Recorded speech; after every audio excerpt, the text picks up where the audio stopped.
अस्सलाम वालेकुम स्टूडेंट्स।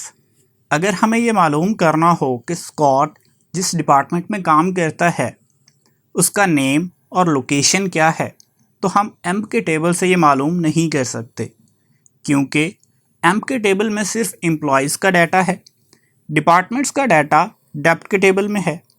सो हमें स्कॉट का डाटा एम्प और उसके डिपार्टमेंट का डाटा डेप्ट के टेबल से मालूम होगा। तो क्या हम सिंगल क्वेरी में दो टेबल्स को लिख सकते हैं? इसका आंसर है यस, मगर कैसे? जिस तरह हम सिलेक्ट क्लॉज में एक से ज़्यादा कॉलम्स लिख सकते हैं, ऐसे ही हम फ्रॉम क्लॉज के अंदर एक से ज़्यादा टेबल्स को भी लिख सकते हैं। सो अगर हम फ्रॉम क्लॉज के अंदर एक से ज़्यादा टेबल्स यानी कि एम्प्लॉय और डिपार्टमेंट का टेबल लिखते हैं, तो हमारे पास जो रिज़ल्ट आएगा वो कुछ ऐसा होगा: सिलेक्ट स्टैटिक फ्रॉम एम्प डेप्ट। अब हमारे पास रिजल्ट में 56 रोज़ रिटर्न हुई हैं, जबकि एम्प के टेबल में टोटल 14 रोज़ हैं और डेप्ट के टेबल में 4 रोज़ हैं। इसका मतलब ये हुआ कि एम्प के टेबल की हर एक रो के लिए डेप्ट के टेबल की 4 रोज़ रिटर्न होती हैं, क्योंकि जब हम 14 को मल्टीप्लाई करते हैं 4 से तो आंसर आता है 56। इसको वेरीफाई करने के लिए हम एम्प के टेबल से सिर्फ एक रो को सिलेक्ट करते हैं और देखते हैं कि डेप्ट के टेबल से कितनी रोज़ रिटर्न होंगी। तो हम लिखेंगे select static from emp dept where e name is equal to Scott. अब एम्प के टेबल में से सिर्फ स्कॉट की रो ही रिटर्न हुई है, क्योंकि हमने कंडीशन लगाकर रिस्ट्रिक्ट कर दिया है कि एम्प के टेबल से सिर्फ और सिर्फ स्कॉट ही रिटर्न हो, जबकि डेप्ट के टेबल के ऊपर हमने कोई कंडीशन नहीं लगाई, इसलिए डेप्ट के टेबल में से 4 रोज़ ही रिटर्न हुई हैं। सो ऐसी क्वेरी जिसमें हम सिलेक्ट किए जाने वाले टेबल की रोज़ को कोई कंडीशन या जॉइन कंडीशन लगाकर रिस्ट्रिक्ट नहीं करते, उसका जो रिज़ल्ट होता है वो क्रॉस प्रोडक्ट या कार्टेशियन प्रोडक्ट कहलाता है। क्रॉस प्रोडक्ट में एक टेबल की पहली रो के लिए दूसरे टेबल की तमाम रोज़ रिटर्न होंगी, इसी तरह से दूसरी रो के लिए भी तमाम रोज़ रिटर्न होंगी, और हर एक रो के लिए दूसरे टेबल की तमाम रोज़ रिटर्न होंगी। तो हमारे पास एक क्रॉस प्रोडक्ट बनेगा। कार्टेशियन प्रोडक्ट को हम क्रॉस जॉइन भी कहते हैं। अब जॉइन क्या होते हैं? ऐसी क्वेरी जिसमें हम दो या दो से ज़्यादा टेबल से डाटा सिलेक्ट करते हैं, तो रिज़ल्ट को रिस्ट्रिक्ट करने के लिए हमें एक कंडीशन लगानी पड़ती है, जिसको हम जॉइन या जॉइन कंडीशन कहते हैं। अब हम देखते हैं कि हमारे पास ये जॉइन या जॉइन कंडीशन कितनी तरह की होती है। बेसिकली हमारे पास जॉइन या जॉइन कंडीशंस 3 तरह की होती हैं। एक हमारे पास क्रॉस जॉइन है, जिसको हमने अभी देखा है, जिसमें हम या तो कोई जॉइन कंडीशन गलत लगा देते हैं, या हम कोई जॉइन कंडीशन लगाते ही नहीं हैं, या हम बता देते हैं कि हम क्रॉस जॉइन लगाना चाहते हैं। तो इस तरह हमारे पास जो रिज़ल्ट आएगा वो कार्टेशियन प्रोडक्ट होगा या क्रॉस जॉइन होगा। दूसरे हमारे पास हैं equi join. Equi join equality की बेस पे काम करते हैं, जिसमें हमारे पास मज़ीद 3 सब टाइप्स हैं। पहली हमारे पास है नेचुरल जॉइन, दूसरी है इनर जॉइन और तीसरी है आउटर जॉइन। आउटर जॉइन की मज़ीद 3 टाइप्स हैं: left outer join, right outer join और फुल आउटर जॉइन। जॉइन की हमारे पास तीसरी मेजर कैटेगरी है non equi join. So cross join को हम अभी देख चुके हैं, लिहाजा अब हम देखते हैं इक्वी जॉइंस क्या होते हैं। इक्वी जॉइंस बेसिकली इक्वालिटी की बेस पे काम करते हैं, जिसमें हम दोनों टेबल की रोज़ को रिस्ट्रिक्ट करते हैं इक्वल के सिंबल को इस्तेमाल करते हुए, या इसमें जो कंडीशन लगाई जाती है वो इक्वालिटी की बेस पे लगाई जाती है। अब इक्वी जॉइन के अंदर हमारे पास पहला जॉइन है नेचुरल जॉइन। नेचुरल जॉइन तब लगा सकते हैं हम जब दोनों टेबल्स जिनको हम फ्रॉम क्लॉज के अंदर लिख रहे हैं उनमें कोई एक कॉलम ऐसा हो जो कॉमन हो, उसका नेम भी सेम होना चाहिए।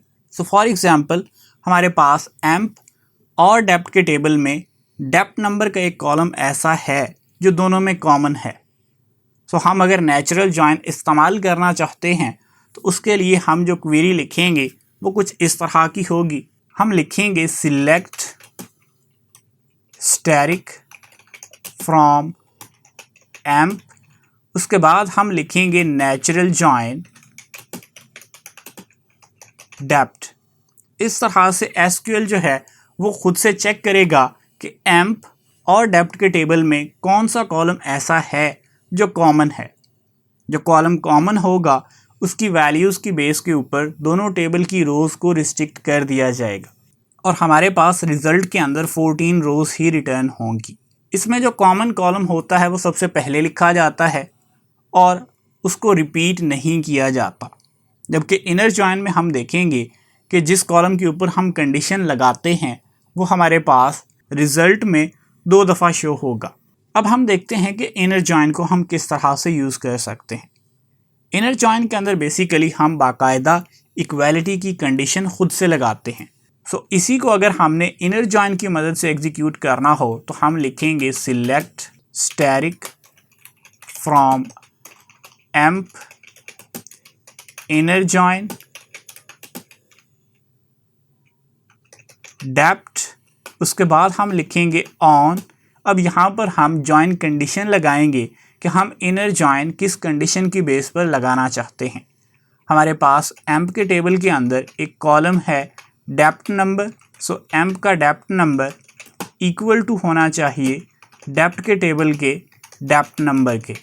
इस तरह से हम दोनों टेबल की रोज़ को रिस्ट्रिक्ट कर देते हैं और जॉइन कंडीशन जो है वो भी पूरी हो जाती है। अब भी हमारे पास 14 रोज़ ही रिटर्न होंगी, मगर जिस तरह हमने नेचुरल जॉइन के अंदर देखा कि हमारे पास जो कॉमन कॉलम था वो सबसे पहले रिज़ल्ट में आता है और वो सिंगल टाइम आता है, जबकि इनर जॉइन के अंदर हमने कंडीशन खुद से लगाई है और कॉमन कॉलम जो है वो 2 दफ़ा रिपीट हुआ है और वो सबसे पहले भी नहीं आया। उसके बाद हमारे पास है आउटर जॉइन।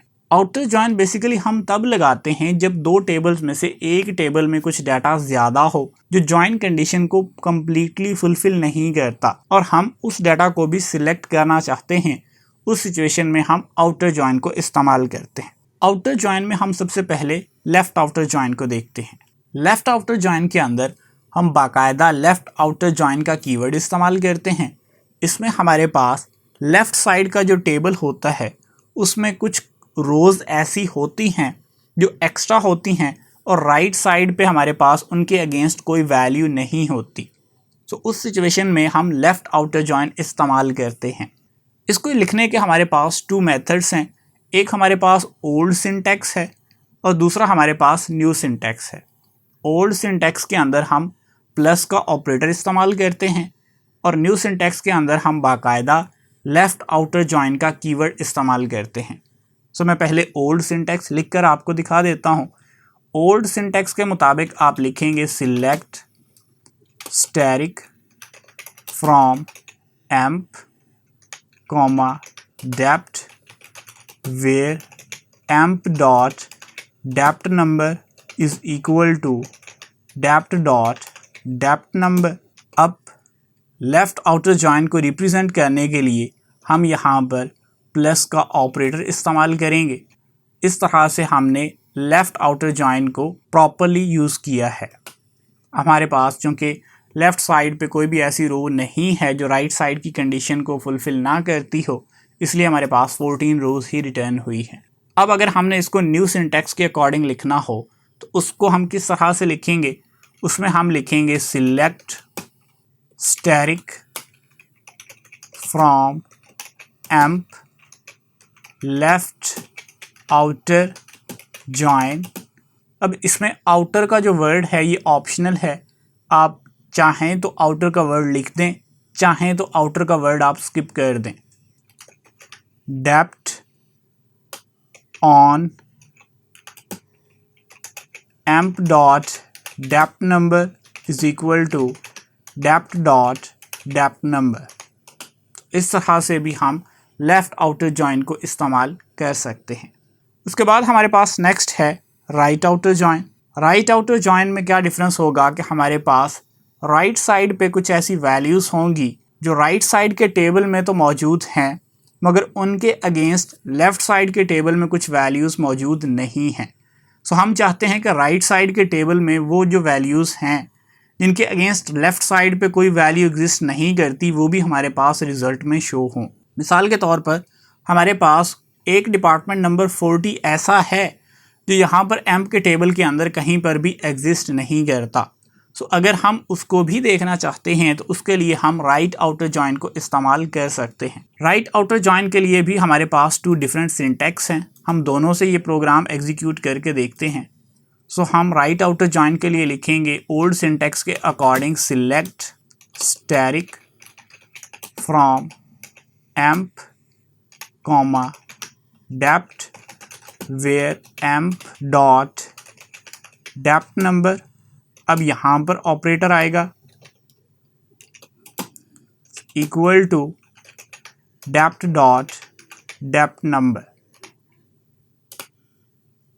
अब हमारे पास 15 रोज़ रिटर्न हुई हैं क्योंकि डेप्थ के टेबल के अंदर डिपार्टमेंट नंबर 40 एक ऐसा डिपार्टमेंट है जिसके अगेंस्ट एम्प्लॉय के अंदर हमारे पास कोई भी रिकॉर्ड नहीं है। तो इस तरह से हमने राइट साइड के टेबल की वो रोज़ भी रिटर्न करवा ली हैं जो लेफ़्ट साइड के टेबल के अंदर मैच नहीं कर रही थी। इसी क्वेरी को हम राइट आउटर जॉइन का कीवर्ड इस्तेमाल करते हुए भी लिख सकते हैं न्यू सिंटैक्स के अकॉर्डिंग। उसमें हम लिखेंगे select static from emp right outer join depth on emp dot depth number is equal to depth dot depth number. इस तरह भी हमारे पास वही रिज़ल्ट रिटर्न हुआ है। सो आप चाहें तो आप ओल्ड सिंटैक्स को यूज़ कर सकते हैं, आप चाहें तो आप न्यू सिंटैक्स को भी यूज़ कर सकते हैं। अब फुल आउटर जॉइन के अंदर हमारे पास सिर्फ और सिर्फ न्यू सिंटैक्स है। ओल्ड सिंटैक्स की मदद से हम फुल आउटर जॉइन को नहीं इस्तेमाल कर सकते क्योंकि हम कंडीशन में दोनों साइड्स के ऊपर प्लस का ऑपरेटर इस्तेमाल नहीं कर सकते। सो हमें सिर्फ और सिर्फ न्यू सिंटैक्स को ही इस्तेमाल करना पड़ेगा। फुल आउटर जॉइन के लिए हम क्या क्वेरी लिखेंगे? हम लिखेंगे select static from emp full outer join depth on emp dot depth number is equal to depth dot depth number. इस तरह से हम फुल आउटर जॉइन को भी इस्तेमाल कर सकते हैं। तो यहाँ तक हमारे पास इक्वी जॉइन थे। उसके बाद हमारे पास नॉन इक्वी जॉइंस हैं। ये जॉइंस की हमारे पास लास्ट टाइप है। Non equi join basically equality की कंडीशन को इस्तेमाल नहीं करते। अब हमारे पास एक टेबल है सेल ग्रेड का जिसके अंदर हमारे पास हर एम्प्लॉय की लो सैलरी और हाई सैलरी है। सो हम अगर ये देखना चाहते हैं कि किस एम्प्लॉय की कितनी मिनिमम सैलरी हो सकती है और कितनी मैक्सिमम सैलरी हो सकती है, तो उसके लिए हम एम्प के टेबल और सेल के टेबल के दरमियान नॉन इक्वी जॉइन कंडीशन को इस्तेमाल करेंगे। इसके लिए हम लिखेंगे सिलेक्ट इनेम जॉब। उसके बाद हम इसकी लो सेल जो कि सेल ग्रेड के टेबल के अंदर एक कॉलम है, हाई सेल ये भी सेल ग्रेड के टेबल के अंदर एक कॉलम है, from emp comma sal grade where emp dot sal between sal grade dot low sal and sal grade dot high sal. इस तरह से हमारे पास एम्प्लॉय का नेम, उसकी जॉब, उसकी मिनिमम सैलरी और उसकी मैक्सिमम सैलरी रिटर्न होते हैं और हमारे पास ये नॉन इक्वी जॉइन भी कंप्लीट हो जाता है। सो होप सो कि आपको जॉइन की तमाम टाइप्स की अंडरस्टैंडिंग हुई होगी, ओल्ड सिंटैक्स और न्यू सिंटैक्स की भी अंडरस्टैंडिंग हुई होगी।